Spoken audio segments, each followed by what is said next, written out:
అండి అందరికీ నమస్కారం అండి. తెలంగాణ రాష్ట్ర వ్యాప్తంగా ప్రభుత్వ ఉద్యోగులు మరియు పెన్షన్దారులు వీరందరికీ కూడా ఒక ముఖ్యమైన అప్డేట్ అయితే సీఎం బట్టి విక్రమార్క అయితే తీసుకురావడం జరిగిందనమాట. దానికి సంబంధించినటువంటి పూర్తి ఇన్ఫర్మేషన్ అనేది ఈ వీడియోలో వెళ్ళి తెలుసుకుందామండి. ముందుగా వీడియో చూస్తున్న ప్రతి ఒక్కరు కూడా వీడియో లైక్ చేయండి. చాలామంది అయితే వీడియో చూస్తున్నారని సబ్స్క్రైబ్ అయితే చేసుకోలేదండి. దయచేసి సబ్స్క్రైబ్ చేసుకోండి, సపోర్ట్ చేయండి.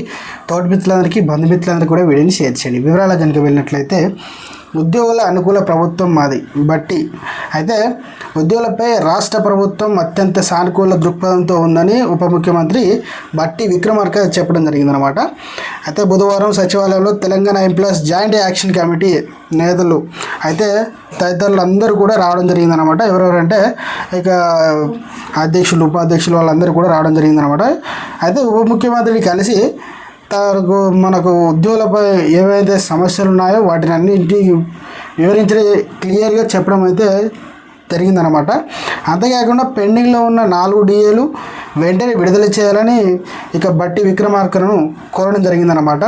ఇక వేతన సవరణ కమిషన్ వెంటనే తెప్పించుకొని అమలు చేయాలని ఉద్యోగులకు 51% ఫిట్మెంట్ను ఇవ్వాలని కోరడం జరిగిందనమాట. ఇక ఉద్యోగులకు హెల్త్ కార్డులు అంటే HRAను ఎక్కువ పెంచడంతో పాటు ఇక అనేకమైన బిల్లులు ఏవైతే ఉన్నాయో మనకు పెండింగ్లో అవన్నీ కూడా త్వరలోనే విడుదల చేయాలని ఇక ఉప ముఖ్యమంత్రిని కలిసి వినతి పత్రం అందజేయడం జరిగిందనమాట.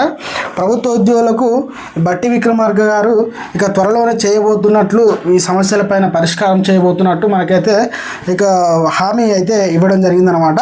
సో ఫ్రెండ్స్, ఇది ఈరోజు అప్డేట్ అండి. వీడియో నచ్చితే లైక్ చేయండి, ఛానల్ సబ్స్క్రైబ్ చేసుకొని సపోర్ట్ చేయండి. Thanks for watching.